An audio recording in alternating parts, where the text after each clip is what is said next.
ये जो हमारा जन्म हुआ ये भाग्य के अधीन नहीं है, ये नवीन भाग्य निर्माण करने के लिए है।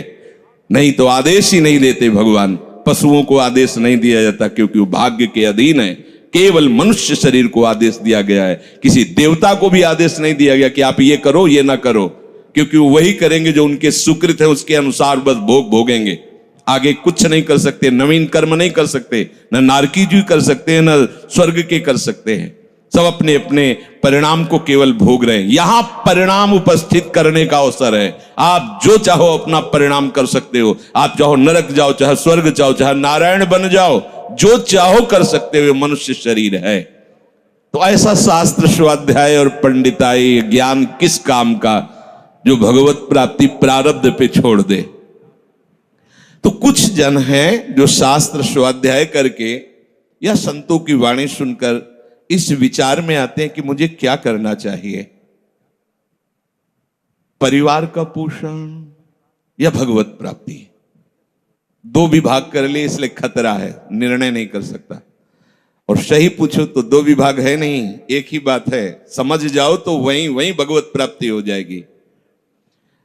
अब उसके विचार में आता है कि अभी तो ब्याह हुआ है, या अभी छोटे छोटे बच्चे हैं, या अभी बच्चों का ब्याह किया है, अभी नए हैं, क्या जाने संसार का। मेरी आवश्यकता है, नहीं तो संसार इनको परेशान कर देगा। और वो अपने अहम जनित कर्ता भाव से ऐसा बंध जाता है कि निर्णय ही नहीं कर पाता।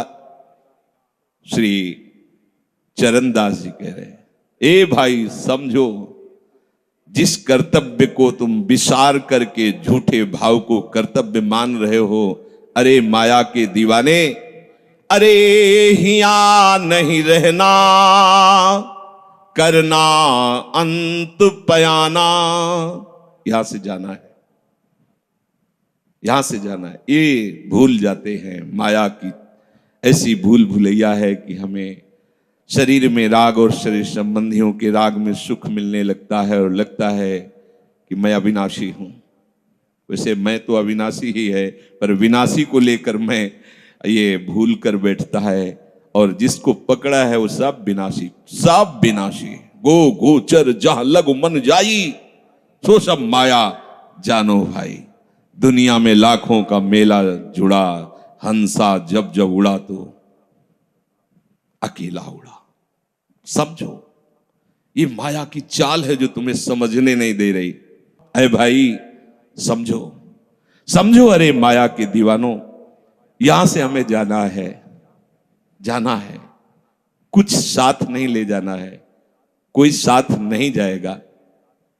बस तुम फंस गए हो मोह दलदल में।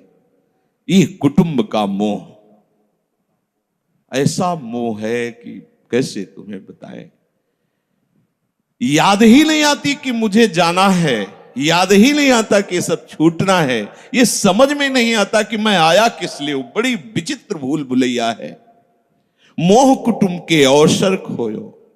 दो बातें आती हैं, परिवार का पालन पोषण, ये धर्म पालन करूं, या हरि का भजन करके भगवत प्राप्ति करूं। तो बोले मोह कुटुंब के अवसर खोयो। अवसर मिला है तुमने, भलो पायो दांव रे, चूक ना अवसर प्यारे, भलो पायो दांव रे। बड़ा अच्छा अवसर मिला है भजन करने का, चूक गए तो फिर पछताना पड़ेगा। हरि की शुद्ध बिसराई। अब वो निर्णय करता है परिवार के पोषण का, क्योंकि मोह ममता है। पीछे का हर बार सत्संग में कहते हैं कि पीछे का रास्ता एकदम बंद हो जाना चाहिए, कि आगे कोई भयावह स्थिति आवे तो लौटने का रास्ता नहीं रहना चाहिए। उपासक को पीछे का मार्ग बंद कर देना चाहिए। पर होता क्या है, अपने लोग बहुत कमजोर हैं, तो कदम ऐसे रखते हैं पर पीछे वाला पुष्ट बनाए रखते हैं कि अगर इधर थोड़ी भी आंच लगी तो कदम पीछे करके सुरक्षित हो जाए। वो सुरक्षित नहीं है, वो सुरक्षित नहीं है, वो असुरक्षा है।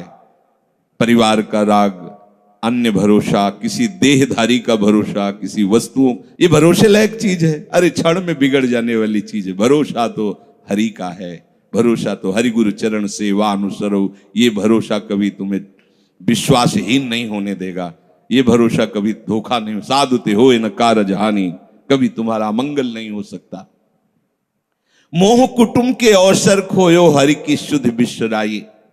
अब दिन तो बैल की तरह काम करने में व्यतीत हो रहा है और रात्रि नींद और भोग में समाप्त हो रही है। 8 पहर की 60 घड़ियां बेकार में इसने व्यतीत कर दी। एक क्षण भी शांति से बैठकर विचार नहीं किया कि मेरा जन्म किस लिए हुआ है, मैं क्या कर रहा हूं, और अपना कुशल चाहता है। इच्छिन हरि को नाम लीनो, कुशल कहां ते हुई, तब लग कुशलन जीव को सपने हो मन विश्राम। स्वप्न में भी शांति नहीं मिल सकती जब तक भजन नहीं करोगे। बालक अवस्था तो खेल में चली गई, जवानी हुआ तो अहंकार मद छाया, मैं करता मैं भोगता इसमें चली गई। जब वृद्ध आया तो रोग और चिंताओं ने घेर लिया। अब इतना दुखी है कि वो सोच भी नहीं सकता कि मैं इनसे दूर होकर भजन कर लूं। ये जो वो भजन का नाटक होता है, भजन में हम देखते हैं, ऐसे ही लगा रहता है, कैसे हो और बढ़िया से, और क्या करें, और मरने का ठौर आ रहा है, और क्या करें, तुम आए हो भजन करने के लिए और में अभी फंसे हो, क्या कर दूं, कहां से कैसे व्यवस्था कर दूं। हम ही चला रहे हैं, भले वृंदावन में बैठे परिवार हमारे अनुसार चलेगा, हमारे ही, नहीं तो नष्ट हो जाएंगे। आए हैं वनवास करने के लिए, भजन करने के लिए, पूरा का पूरा प्रपंच दिमाग में पता लगता है। वृद्ध भय चिंताति उपजी, दुख में कछु न सुहाता। अरे भूल क्यों रहे हो, चेतो। साधु चेताता है जगत को, चेतो। काल रूपी शिकारी धनुष पर विष का बाण चढ़ा चुका है, तुम ठीक निशाने पे हो, होश में हो जाओ। अगर अब कोई तुम्हें निशाने से बचा सकता है तो काल का भी महाकाल हरि बचा सकता है, दूसरा कोई नहीं। आए अचानक बांधे, यम के दूत आकर अचानक बंधन में डाल करके ले जाते हैं। अब वो निर्णय कर रहे हैं, झूठे जग से नेह छोड़कर साचो हरिनाम उचारो।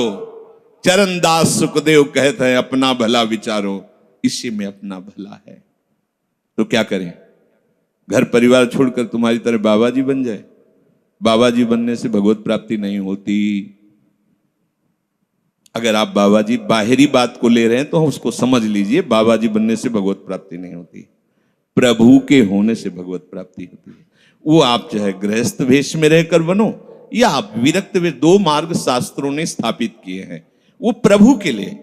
अगर वेश बदल लिया है और परिवार का राग है, भोगों का राग है, संसार की सत्यता का भान हो रहा है कि सब सत्य है, कोई फर्क नहीं पड़ता। वेश परिवर्तन से कोई फर्क नहीं पड़ता। गधे की पीठ में चाहे मिट्टी ला दो, चाहे कबाड़ ला दो, चाहे बेद ला दो, उसको बाहर से मतलब है।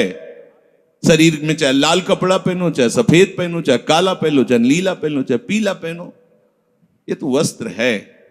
आपका उद्देश्य क्या हुआ, आपका अपनापन कहां गया, ये खास बात है। कहीं ऐसा नहीं लिखा कि बाबा जी बनने से वो मोक्ष पद प्राप्त, नहीं। जहां संत की बात आएगी वहां लक्षण होंगे, जहां भगवत प्राप्ति की बात आएगी वहां मन का प्रभु में तन्मयता होना, प्रभु में डूबना, प्रभु के चिंतन में मगन होना होगा। वो चाहे गृहस्थ हो चाहे विरक्त हो, दोनों के। एक है कि संसार का व्यवहार पसंद नहीं तो वो निवृत्ति मार्ग का पथिक बन गया, और एक है कि संसार के व्यवहार को भगवत स्वरूप समझकर, भगवत अर्पित करते हुए अपने को प्रभु का मानकर, प्रभु को अपना मानकर चल रहा है, ठीक वैसे ही भगवत प्राप्ति उसको भी होगी। हम लोग जब सत्संग में बात सुनते हैं तो निर्णय करने के लिए हमारा ही हृदय होता है। अब लगा कि नहीं ठीक है, भजन तो करना है, पर हम ऐसा नहीं है कि कर्तव्य के लिए रुक रहे, पर कुछ समय अब हम लेंगे, फटाफट सब निपटा के। तो तुमसे भी चतुर काल है, वो उतने ही समय में तुम्हें निपटा देगा। बहुत चतुर है। हमने बहुत से लोगों के मुझसे सुना है कि बस ये काम हो जाए हम आए, आज तक वो लौट के नहीं आ पाए, क्योंकि वो गली ऐसी है, क्या है, बहुत दलदल है आगे। जो गया ना मोह कलिल में डूबा, अब निकल पाना बड़ा मुश्किल है। सत्संग में इतना सामर्थ्य है कि अभी आप सुन रहे हो, अभी आपको ऐसे सब ऐसे लगेगा, ऐसे ऐसे निकल जाएंगे, और गेट के बाहर होइएगा, वो हवा लगने दीजिए, तब लगे कैसे निकले। ऐसी प्रचंड माया है। इसीलिए तनहि राख सत्संग में तो मन ही प्रेम रस भेयो। तब मन प्रेम रस में बराबर सत्संग होता रहे, बराबर साधु संग मिले। ऐ साधु, ये तमाशा है, तमाशा बस 2 घड़ी का तमाशा है। यहां जितने इकट्ठे हुए हो ये सब मिल नहीं सकते। माता पिता भाई बंधु सब बिछुड़ते चले जा रहे हैं। जो ही आकर सब इकट्ठे मिले हो, ये कभी इकट्ठे नहीं रह सकते। ये कुछ समय का है। संतों ने इसे 2 घड़ी का ऐसे ऐसे व्यतीत हुआ।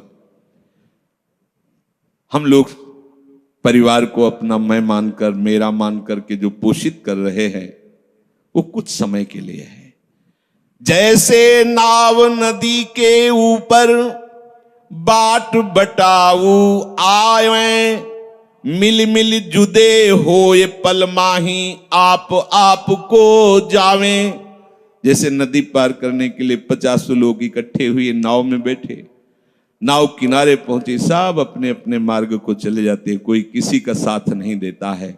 ऐसे ही मृत्यु का समय आया, चला आप कितना भी प्यार करो, वो लौट के आपसे पूछने के लिए नहीं आएगा आप कैसे हो, या आपने कितना भी सबके लिए किया है, मोह से युक्त होकर अपना जीवन, विशेष जीवन आपने दे दिया, लेकिन आपकी क्या दुर्गति होगी किसी को कोई परवाह नहीं है। फूंक ताप के 10-5 दिन में वो जो दिन क्रिया हुई, इसके बाद सब मौज मस्ती में होते हैं। कोई तुम्हारा चिंतन, कोई तुम्हारा नाम नहीं लेगा, कोई तुम्हारे लिए आंसू नहीं बहाएगा। वो अगर कोई रोता है तो हमने सुना है कैसे रोता है। आज तक हमने जो कहा वही इन्होंने पूरा किया, मतलब अपनी कामनाओं की पूर्ति के लिए रोता है। अब कौन हमारी बात सुनेगा। तुम कितना हमें चाहते थे, कोई नहीं उतना चाहता। क्या कह के रो रहा है, क्या कह के रो रहा है? अपनी कामनाओं की, स्वार्थ की पूर्ति के लिए रो रहा है, तुम्हारे लिए नहीं रो रहा वो। ये भगवान का बगीचा है संसार, रंग बिरंगे फूल हैं। कुछ तो कली ही मुरझा कर नष्ट हो जाती है, कुछ फूल खिलकर नष्ट हो जाते हैं, कुछ में ऐसी सुगंध आती, थोड़ा सुगंध फैलती, वो भी नष्ट हो जाते हैं। ये बगीचा केवल देखने में सुहावना लगता है बड़ा भयावना। इसमें मृत्यु का तांडव हो रहा है। आप देखो, प्रतिपल मृत्यु भयावा, पर कैसी माया है। सामने वाला पतिंगा जला, फिर भी वो जाके उसी में जलता है। ऐसे फूंक के आ रहे हैं एक को, और उनको ये वैराग्य नहीं हो रहा कि मेरे शरीर की भी यही दशा होनी, मुझे कुछ कर लेना चाहिए। ऐसी कुछ कर लेना चाहिए जिससे हम कालातीत अवस्था को प्राप्त हो जाए। क्यों नहीं कर पाता? दारा सुत संपत्ति को सुख, ज्यों मोती ओस बिलावे। ह्या ही मिले और ह्या ही नासे, ता क्यों पछतावे। अरे भाई, ये पुत्र और परिवार का मिलन और ये सुख ऐसा है जैसे पत्ते में ओस की बूंद, कितने सेकंड में ढल जाएगी कुछ पता नहीं। ऐसे ही ये है।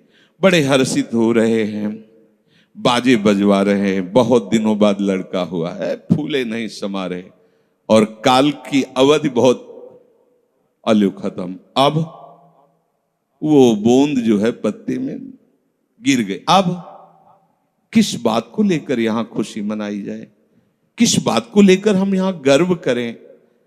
बहुत सावधानी की जरूरत है। जो यहां मिला वो यहीं छूट जाएगा। आप जब जाओगे तो आपके साथ हरि भजन वो किया नहीं, आपके साथ ही हरि उनको माना नहीं। क्या करो?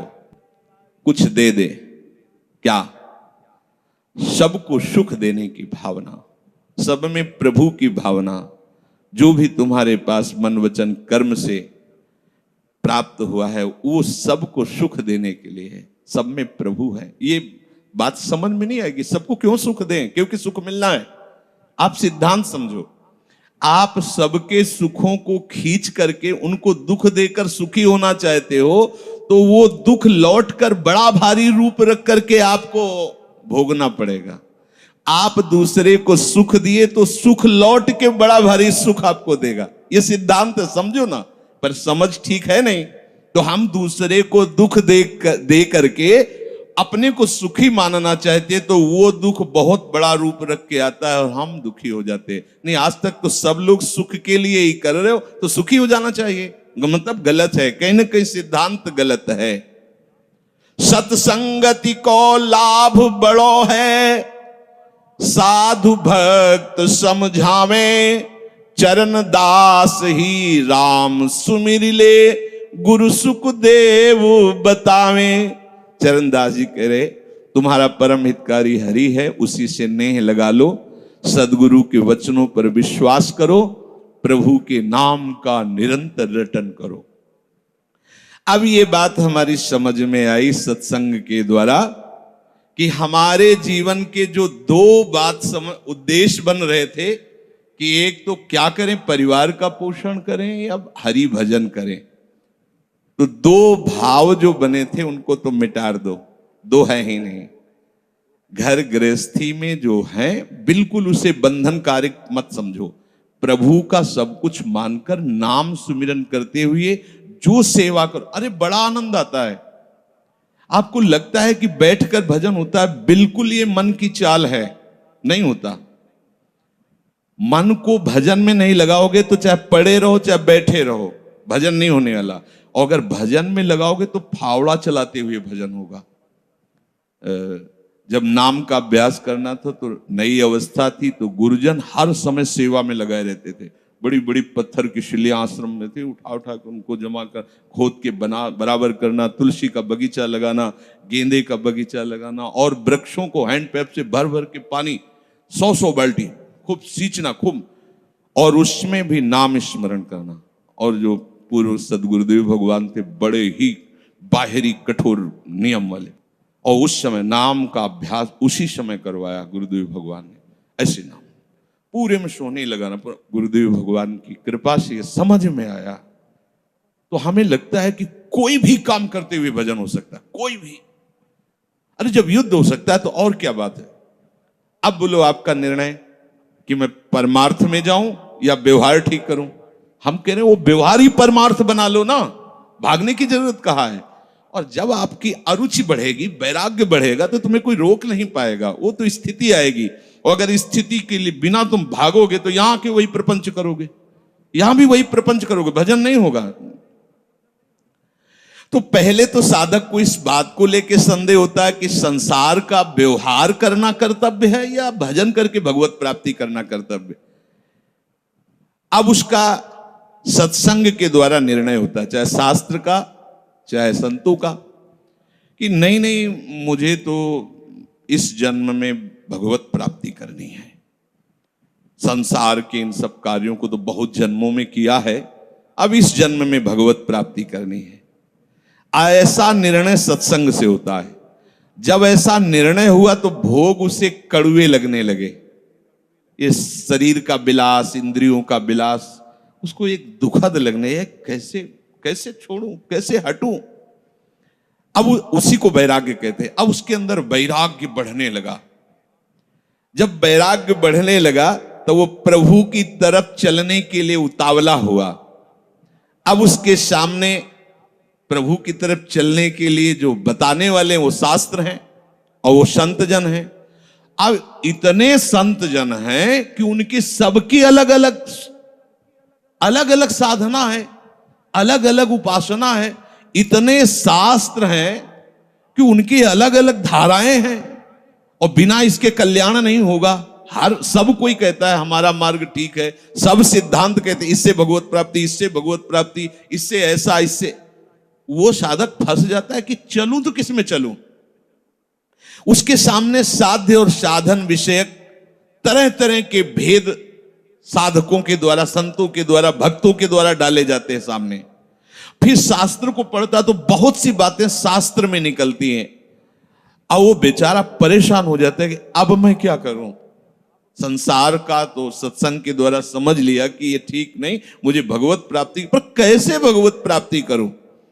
अब इसका निर्णय करना उस नवीन साधक के लिए बहुत कठिन होता है। परंतु भगवत कृपा का वो जिसने आश्रय ले लिया वो यहां टिकता नहीं है इस संशय में। परमार्थ भगवत कृपा से पुष्ट होता है। सबसे पहले प्रभु हरि को गुरु बनाना चाहिए। वही सबके गुरु हैं। जब हम घर से निकलने की सोच रहे हैं उस समय वो सोच भी गुरु दे रहा है, वो हरि गुरु उस समय सोच भी दे रहा है वही। तो जब हमारी ऐसी स्थिति आती है कि हम निर्णय नहीं कर पाते तो अंदर से प्रभु को पुकारना चाहिए, हे गुरुदेव हरि, आप प्रकट रूप में मिलो और मेरा समाधान करो।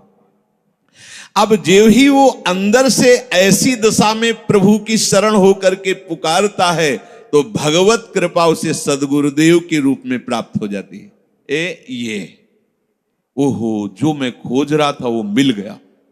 वो अंदर से भगवान उसको वहां पहुंचा देते हैं, वो बात सुनवा देते हैं, वो संयोग बैठाल देते हैं, जिससे उसके सारे संशय नष्ट हो जाते हैं। अब वो संपूर्ण शास्त्र और संपूर्ण संतों के मत को प्रणाम करके अपने गुरुदेव की आज्ञा पर चलने लगता है। अलग अलग वर्णन है संप्रदायों के सिद्धांत, अलग अलग शास्त्रों की युक्तियां वर्णन है। हम कितनी युक्तियां कितनी चलेंगे तो एक युक्ति में ही। तो इतनी बात समझ लेना है कि हम प्रभु के अंश हैं, इसमें किसी भी संप्रदाय का कोई कटाक्ष नहीं। जीव प्रभु का अंश है, इसमें किसी भी संप्रदाय की कोई टिप्पणी नहीं है ना, ठीक है। दूसरी बात, संसार भगवान की माया है, सब संप्रदाय है ना, तो इस माया को त्यागना है। बात समझ में आ गई। तीसरी बात है भगवत प्राप्ति करनी है। ये तीन बातें किसी भी संप्रदाय में कहीं भी कोई काट नहीं इनकी। हम प्रभु के अंश हैं, ये संसार माया के द्वारा रचित है, संसार का, संसार के भोगों का त्याग करने वाला ही भगवत प्राप्ति की योग्य होता है। भगवत प्राप्ति करना हर संप्रदाय का लक्ष्य है, चाहे उपासना कुछ भी हो।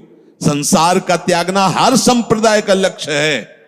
कोई भी आप शास्त्र सिद्धांत या संप्रदाय देखिए, संसार के भोगों का, संसार की आसक्ति का त्याग, और हम प्रभु के हैं, ये सिद्ध बात है। किसी भी संप्रदाय में हो, जीव भगवान का अंश है, ये निश्चित बात है।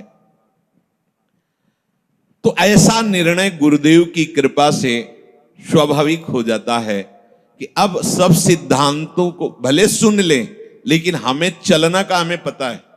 हमारे गुरुदेव ने हमें बता दिया है, हमारे माई श्यामाजू को राज, हमें चलना। राहु को काहू मनाई दिए, पर मेरे प्राणनाथ श्री श्यामा शपथ करो तृण छिए, मन क्रम वचन त्रिशुद्ध सकल मत, हम श्री हित हरिवंश उपासी, हा हरि रा राधा वा वृंदावन सा सहचरी। साधक की बुद्धि गुरुदेव के प्रताप से उपासना में निश्चल हो जाती है। एक एक बात को समझिए। प्रभु कह रहे, जिस काल में शास्त्रीय मत भेदों से विचलित हुई तेरी बुद्धि निश्चल हो जाएगी, परमात्मा में अचल हो जाएगी, उसी काल तू योग को प्राप्त हो जाएगा। कैसे होगी निश्चल? अगर हम शास्त्रों में भटकते रहो, कई बार समझने के बाद भी ये निश्चय होता था कि ये आश्रय ठीक है या अहम ठीक है। क्योंकि जब एको हम बहुत श्यामा वही ब्रह्म बहुत रूप, मैं भी तो ब्रह्म हूं ना। मैं भ्रम से अपने को अंश मान रहा हूं, भ्रम से अपने को जीव मान रहा हूं, भ्रम से अपने को शरीर मान रहा हूं, वही हूं। सेवक से विभाव बिन भव न तरी उर्गारी। काकभूषण जी कह रहे, बिना सेवक और स्वामी के भाव के संसार से तरा नहीं जा सकता। एक में है सेवक स्वामी भाव के बिना नहीं तरा जा सकता, और एक है कि जब तक सेवक स्वामी भाव भेद है तब तक अविद्या है, अविद्या है तो मोक्ष नहीं। बड़ा झंझट है, बड़ी समस्या है। उसका समाधान केवल गुरुदेव के वचन से होता है। मोक्ष मूलम गुरु कृपा, वो बता दी, ऐसे चलो बस। दूसरे के लिए सुनना, दूसरा कोई गलत नहीं है। बहुत से मार्ग हैं, बहुत से संप्रदाय हैं, बहुत से सिद्धांत है। हम सब संप्रदाय, सब सिद्धांत, सब मार्गों को एक साथ नहीं निर्वाह कर सकते। एक मार्ग में चलेंगे तो जो हमें गुरुदेव मिले भगवत प्रेरणा से, उनके द्वारा बताई हुई साधन पद्धति में अपनी बुद्धि निश्चल कर दे। निश्चल कोटि जन्म लग रगर हमारी, बरऊ शंभुनता राहु कुमारी, इसे निश्चलता कहते हैं, इसे अटल कहते हैं। चाहे जितनी परीक्षा ले लो, चाहे जैसा दुख दे दो, चाहे जैसा प्रलोभन दे दो, लेकिन अब अपने प्रियाजू के गोरे चरणार बिंदु के सिवा अन्य आश्रय नहीं ले सकते। ये अचल बुद्धि हो गई।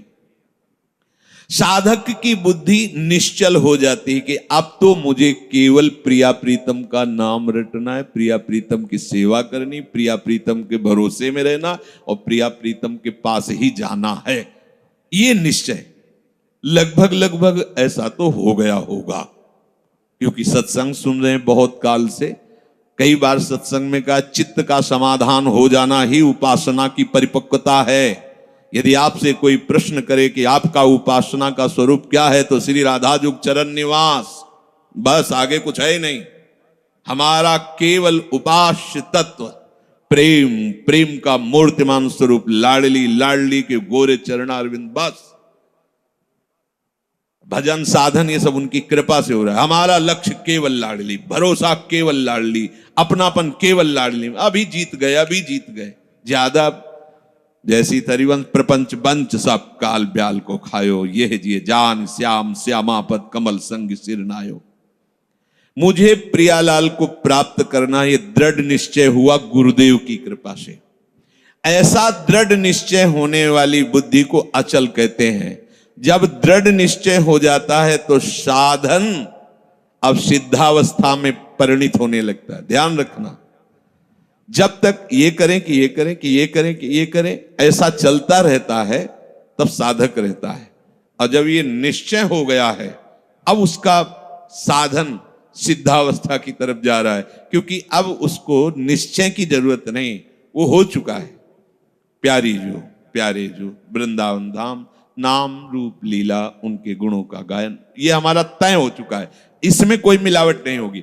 अब साधन नहीं हो रहा, अब वो धीरे धीरे परिपक्व हो रहा है, गाढ़ हो रहा है, वो सिद्धावस्था की तरफ जा रहा है। तभी प्रभु कह रहे हैं कि बुद्धिस्तदा योग मवाप्स्यसि, अब वो योग को प्राप्त हो रहा है।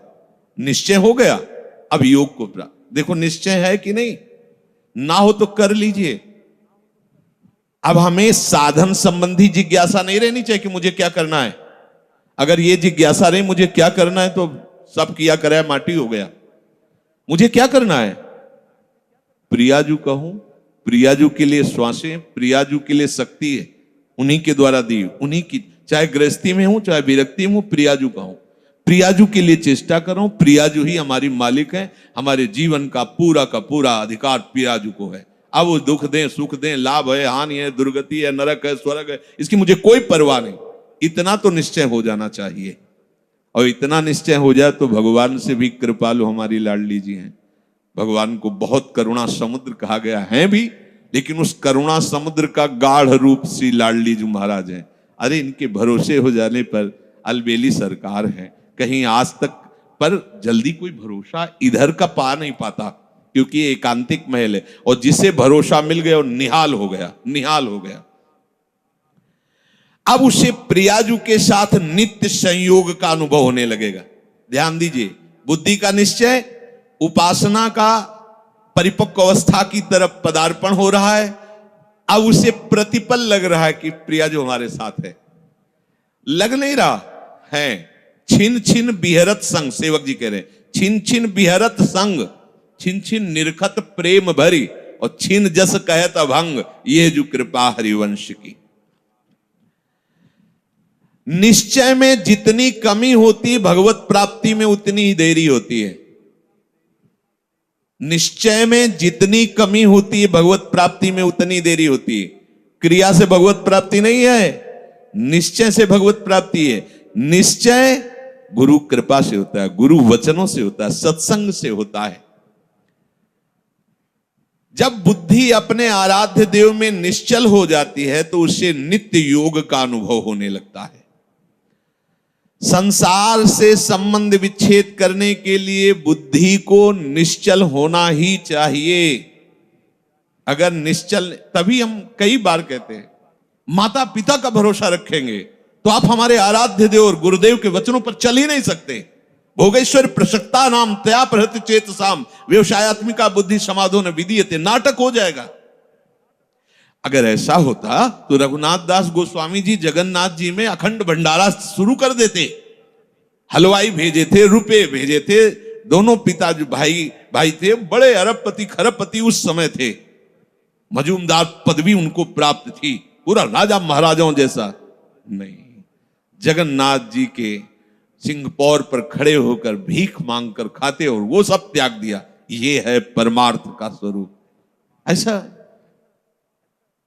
संसार से संबंध विच्छेद करने के लिए तैयारी करनी ही है। ये शरीर और शरीर के संबंधी भोग और शरीर संबंधी रिश्ते नातेदार, यही संसार है। इससे अंदर से संबंध विच्छेद किए बिना कोई न भक्त हो सकता है, न महात्मा हो सकता है, न भगवत प्राप्ति कर सकता है। जो प्रभु से बिछुड़ा हुआ बहुत जन्मों से है और संसार से अपनापन किए हुए है, अब बिना ये अपनापन संसार से हटाए प्रभु से योग हो ही नहीं सकता। चाहे जिससे आशीर्वाद मांग लो, चाहे जिससे आप जाकर के कहो कि हमें हाथ रख दो।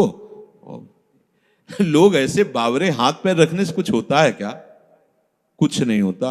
बड़े बड़े सिद्ध महापुरुषों के दर्शन हुए जो ब्रह्माकार वृत्ति में, उनके जब वचन सुने तो केवल साधन पक्ष की बात की है।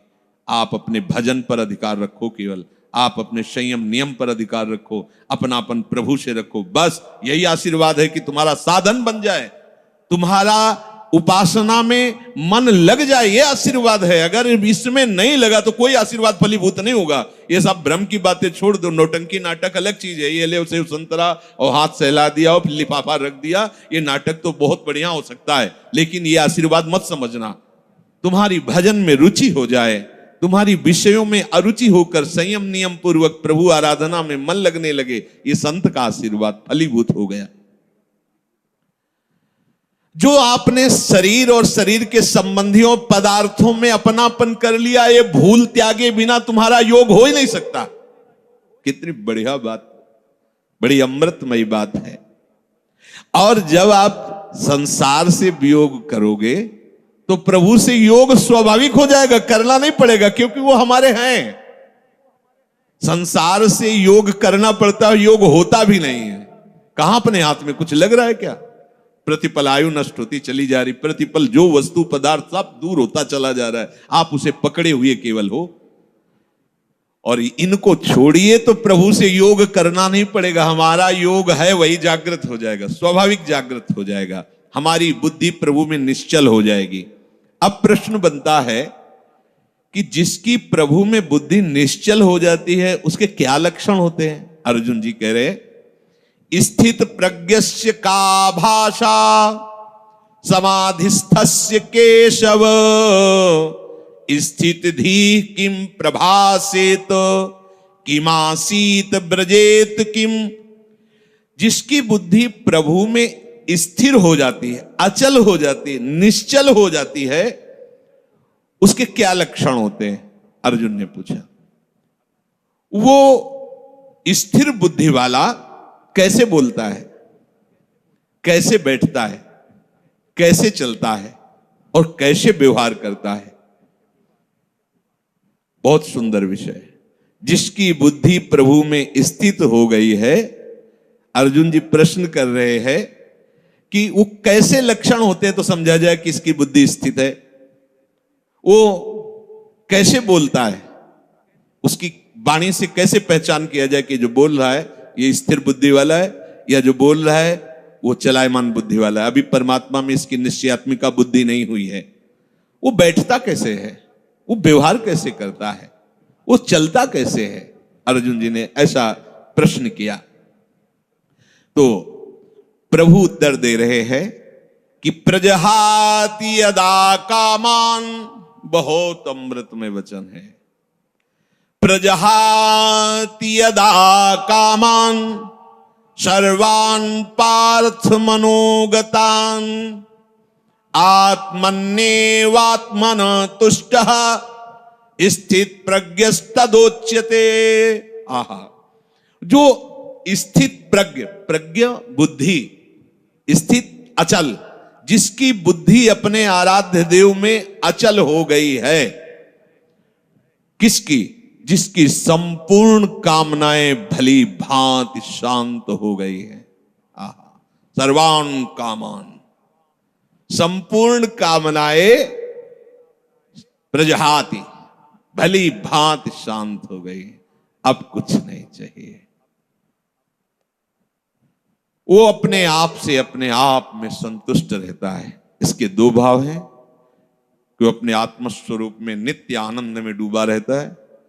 भक्ति में वो अपने आप से अपने आप में आनंदित। अपने आप कौन है? हमारे प्रभु है। किसी क्रिया से नहीं, किसी पदार्थ से नहीं, बाहरी किसी सपोर्ट से नहीं, इसीलिए अपने आप से, आत्मन्ने वात्मना तुष्टा, अपने आप से। प्रियाजू को सबसे ज्यादा प्रसन्नता और सुख पहुंचाने वाली बात है आपको अपने आप को दे देना है। यही सबसे बड़ी सेवा है। हम लोग बचा के अपने को रखते हैं और पदार्थ आदि देना चाहते हैं। हम महीना तुम्हें दे सकते हैं, हम रुपए क्या भोग सामग्री दे, लेकिन हम, हमारे लड़के, हमारा परिवार, हमारी ये, हमारी हम, ये सब मायाकृत है वस्तु, जो जहां जैसा ठीक है। आप अपने आप को दे दो, ऐसा नहीं हो पाता। आप अपने आप को बचा के रखते हैं, अपना अस्तित्व बना रखते हैं, रंग नहीं आएगा। मैं ये मन आदत सो मई बुद्धिम निवेश है, मेरे में मन बुद्धि को अर्पित कर दो। फिर जब आता है कि कैसे करें, फिर वो साधन पद्धति प्रारंभ कर दी जाती है। नहीं तो सही पूछो तो इसमें साधन का कोई योग नहीं होता। आप समझ नहीं पाते, इसलिए साधन का योग कि करो, धीरे धीरे आपकी जो पूर्वाभ्यास हो मिटे, तब ये बात। सीधे प्रियाजू की प्राप्ति के लिए आप पर्याप्त हैं, निश्चय कर लो श्यामाजू की सेवा। अब जैसी दिनचर्या है उस पर थोड़ी दृष्टि डाल लो कि श्यामाजू के विरुद्ध आचरण ना होने पाए। मस्त रहो, भरोसे पे मस्त रहो। देखो सारे सद्गुण देवी संपदा आपके अंदर आ जाएगी। सारे शरीर को स्वीकार करके भोगों में सुख है ऐसा माना तो सारी आसुरी प्रवृत्ति आ गई है। मानने मात्र से आपने केवल माना कि मैं विरक्त हूं तो बहुत से अंकुश अपने आप लग गए।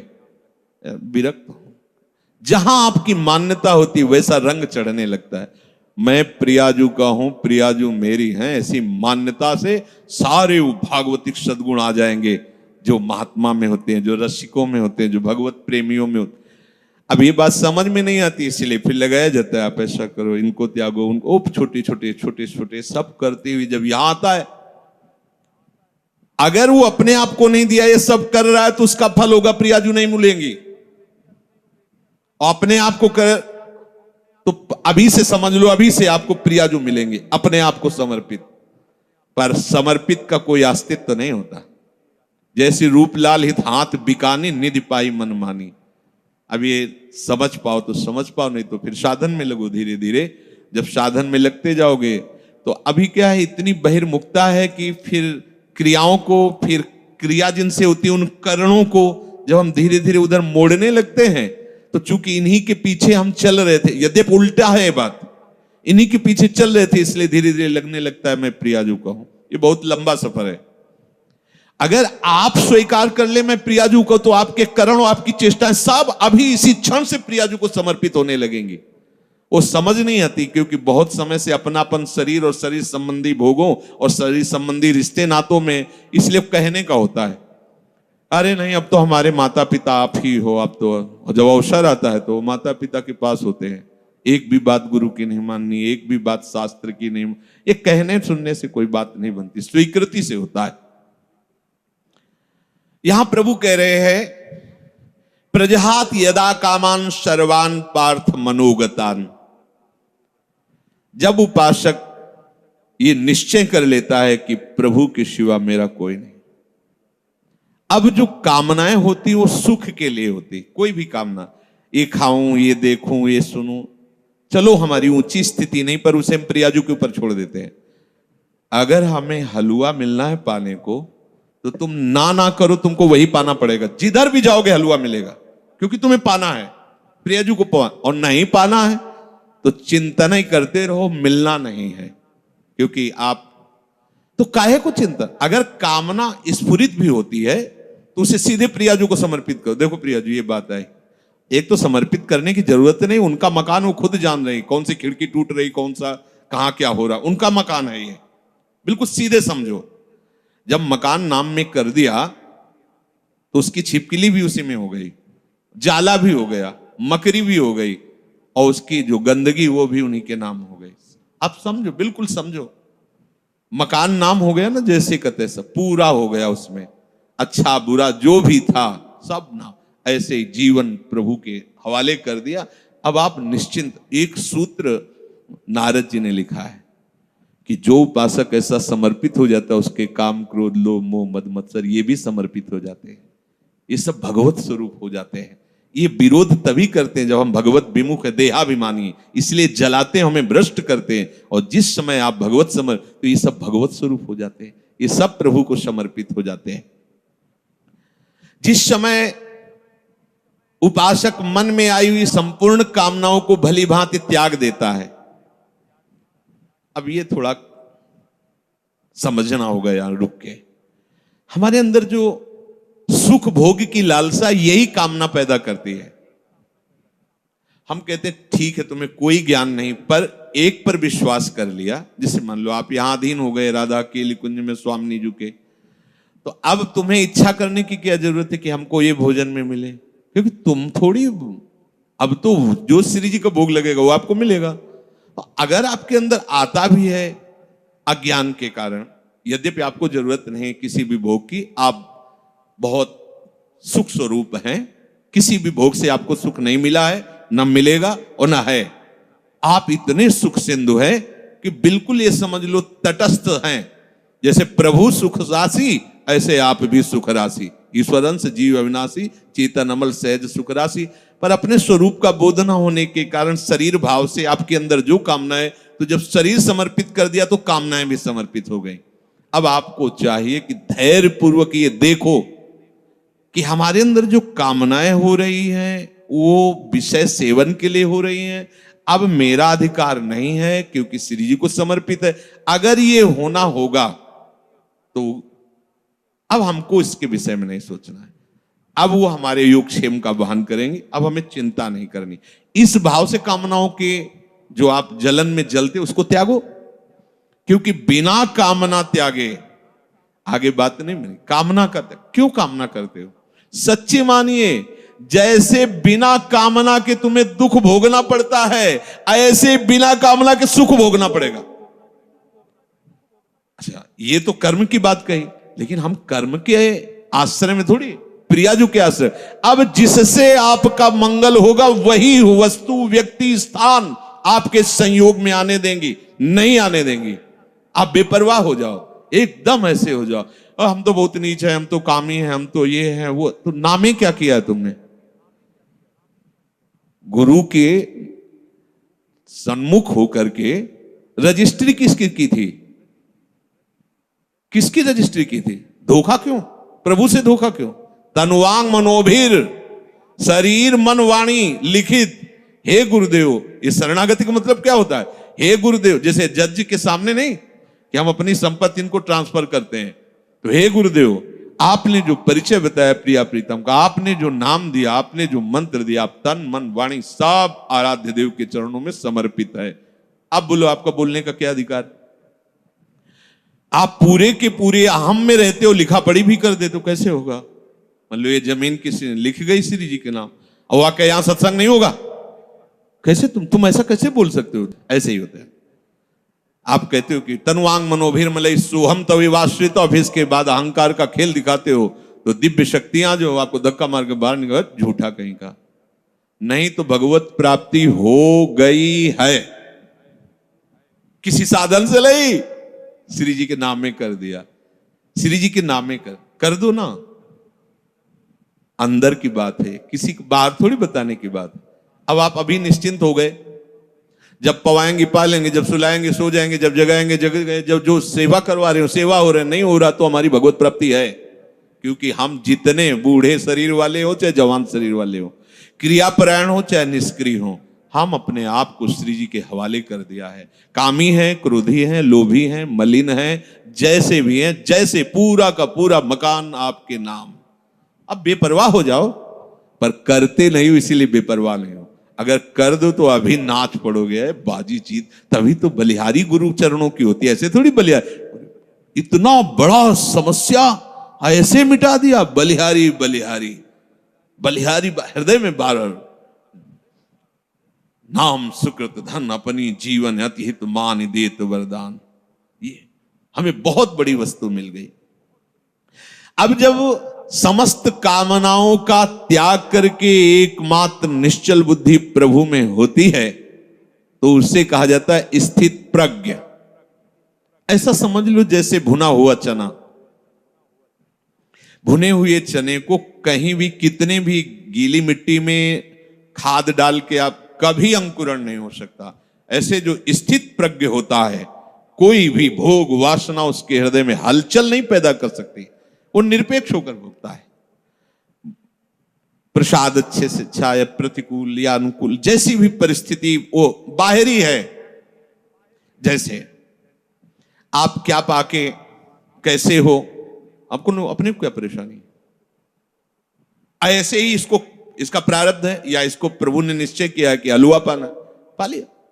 उसको कोई इसमें हर्ष नहीं होता आज हलवा नहीं, नमक रोटी मिल गई या ऐसे ही कुछ रूखा सूखा, कोई शोक नहीं उसके लिए। कोई यार 10 दिन से तो ऐसे ही चल रहा है, कुछ ऐसा मिलना चाहिए, कुछ वैसे, कोई हलचल।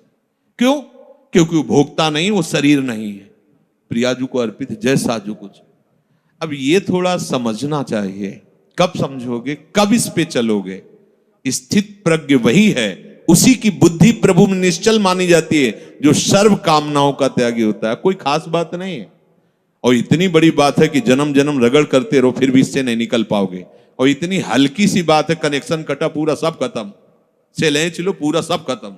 अहंकार केवल श्री जी के चरणों में, अपनापन श्री जी के चरणों में कर लो, ये सब ठीक हो जाए। सब बिगड़ा रहे तो भी भवन किसने खरीदा है? ये भवन किसका है? खंडहर पड़ा है, टूटा है, जाला है, कोई शोभा नहीं, बैठने लायक नहीं है, बढ़िया है, लेकिन खरीदा किसने? बोले अमुक। अरे बोले 2 मिनट में सब ठीक कर देगा। उसके लिए क्या है ये?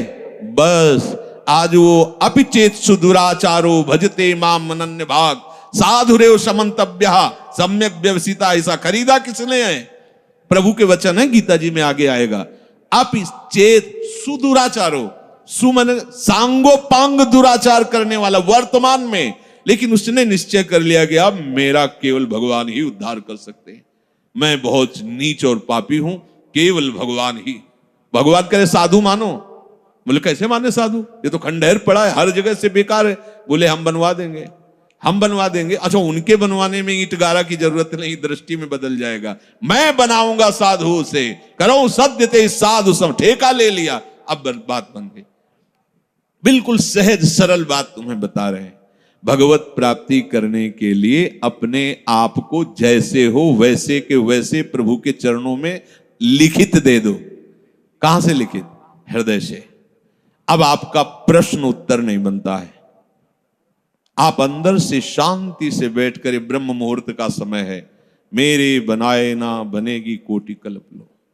हे प्रिया, आप तो जान रही है, हमारी दशा देख रही, बस मैं जैसा हूं, जैसा मेरा तन है, जैसा मेरा मन है, जैसी मेरी चेष्टा है, जैसा मेरा स्वभाव है, मैं पूरा का पूरा अपने आप को आपके चरणों में समर्पित करता हूं। ठीक है, अब अगर बिल्डिंग की खिड़की तोड़ी जाती है, नई खिड़की लगानी, तो तुम्हें परेशानी क्या है?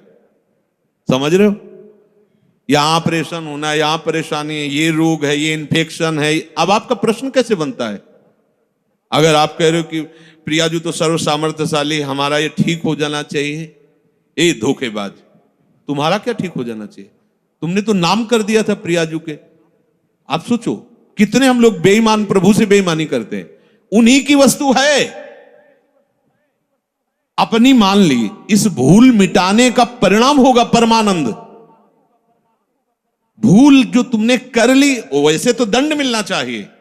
प्रभु की वस्तु पर अपना अधिकार, अपना स्वामित्व कर रहे हैं, चलो, पर भूल मिटा दी तो उसका परिणाम होगा परमानंद। अब आपका प्रश्न नहीं बनता। अभी तक तो 10 वर्ष हो गए, दृश्य नहीं बदला, कोई चमत्कार नहीं, कोई सिद्धि नहीं, वो वही मन में जलन।